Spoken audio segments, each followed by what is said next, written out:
মামু তুমি এই রোদের ভিতর কি করছো? আরে বাসা এই যে ঘাস বাছছি। ঘাস বেচে কি করবা? এই গরু আছে, গরু খাতে ছাগল মুরগি জমি ঘাস কাটতে হবে তা। মুরগি কোনোদিন ঘাস খায় না। জানি রে বাসু এখন পিপড়ি ধরতে হবে। এই তুমি এই ভোর দুপুরবেলা বাড়ি কেন বাগানে আসলে কি মনে করে আসলে? এই রোদের ভিতর দাঁড়া থাকতে ভালো লাগছে না, চলো ওই যে কারাফাত চাচা আছে ওর সাথে একটু দেখা করি। এক নিচে আড়াবাতর আছে তো ওখান থেকে একটু ঘুরে আসি। তুই এখন আসলি? তো মামু হচ্ছে ওই যে কারাফাত চাচা আছে, বিড়ি সিগারেট মিকাট একটু চা মা খেয়ে আসি গি। তো তাহলে চাটা আগে খাই আসি, তা আবার কাজ মাছ পরে করবো না। কি রে কোন ছিলি রে তোরা? মামা পালাম একটু দোকানের পাশ যাই। যাই আমিও যাই। কি রে আরাফাত, তুই কি করছিস? এই যে বাগানে ঘাস আছে বলে তো ঘাস বাছছি। কি রে সারাদিন বাগানে কি কাজ কাজ করলে হয়? তো একটা চা খাই আসি। তাহলে পরে আবার আসি, ঘাস মাছ বাসবো না, নাহলে তাড়াতাড়ি আসি চামা খেয়ে আসি, তাড়াতাড়ি কাম ধরতে হবে, নাহলে মালিক টেকা দিবি না।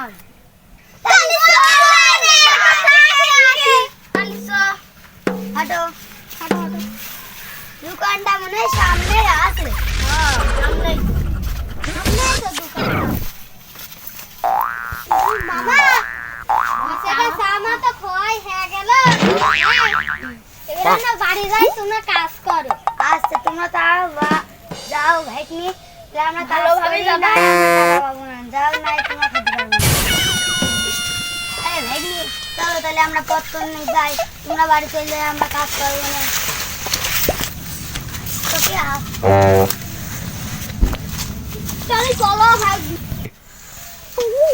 ভাইগনি, চলো রাস্তা বন্ধ যাই আমরা, তারপরে হাতে কাজ, তোমরা কাজ করো না, আমরা বাড়ি চলে যাবো। তাহলে আচ্ছা তোমরা যাও, তাহলে আমরা কাজ শুরু করে দিই। তাহলে না আমরা আবার টাকা পাবো না, না বেতন। তো আর বাদ, তুইও কামের ওরা তো চলে গেল, তুইও কাম করে, আমিও আমার কামের কাছে চলে যাই। আচ্ছা যা, আচ্ছা তুইও যা, আমিও কাম শুরু করি, তুইও কাম শুরু কর, নাহলে আর মালিক টাকা দিবি না। ও আর আমাদের তো একটা কথা বলতে মনে হয়নি। ও আর আমার দাদা দাদা তোর একটা কথা বলতে তো মনে হয়নি। ও আর আবার তোর মনে আছে বিকালে আসলে হচ্ছে সে দাওয়াত আছে? হ্যাঁ মনে আছে। তুই তো পানির ব্যবস্থা করেছিস তো? হ্যাঁ করেছি, সব আমার ব্যবস্থা আছে, খালি তুই একটু আমার কথা ব্যবস্থা করিস। লোক কট ঠিক আছে, আর কট টুক নিয়ে খাওয়া লোক তো বেশি না, 10 জন 25 আনলেই হবে। জানলি তো হবে তো? হ্যাঁ হবে না। দর তো দিলি, এখন তো আশাই তো লাগছে। ঠিক আছে তুই যখন বললি সন্ধ্যা আগে চলে আসবি। আচ্ছা ঠিক আছে, সন্ধ্যার মধ্যেই চলে আসবো। আচ্ছা তুই কাম কর, তাহলে আমি গেলাম। আচ্ছা তুই তাহলে যা, আমি এখন কাম করো।